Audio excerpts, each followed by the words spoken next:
চোখের আড়াল হলেই মনের আড়াল হয়ে যায়, যোগাযোগ হারালে সম্পর্ক হারিয়ে যায়, যোগাযোগ না থাকলে ফেরার রাস্তা প্রকৃতির নিয়মেই ধীরে ধীরে বন্ধ হয়ে যায়। সেটা হোক কোনো পুরনো পথ কিংবা খুব প্রিয় একটি সম্পর্ক। জীবনের শত ব্যস্ততার মাঝেও আমাদের উচিত মাঝে মাঝে চেনা পথে একটু হাঁটা, চেনা নামগুলো ধরে একটু ডাক দেয়া, চেনা সুরে খোঁজ নেয়া। কারণ সম্পর্ক টিকে থাকে যত্ন, কথায় আর ছোট ছোট সময় দেওয়ার অভ্যাসে। এমন অসংখ্য মধুর সম্পর্ক ভেঙে যেতে দেখেছি শুধু ব্যস্ততা নামের এক অজুহাতের কারণে।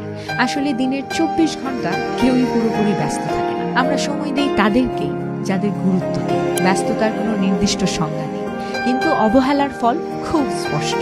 তাই কাজ, ক্যারিয়ার, স্বপ্ন সবকিছুর পাশাপাশি প্রিয় মানুষগুলোকে একটু সময় দিন। কারণ সম্পর্ক একদিনে ভাঙে না, ধীরে ধীরে যোগাযোগ কমতে কমতে দূরত্ব তৈরি হয়। আজই হয়তো একটা ফোন, একটা মেসেজ কিংবা 5 মিনিটের কথা কারণ জীবনে আপনার গুরুত্বটা আবার মনে করিয়ে দিতে পারে। তাই ঠিক এই মুহূর্তে যাকে আপনার মনে পড়ছে এক্ষুনি কল করুন বা এই রিলটি শেয়ার করে দিন।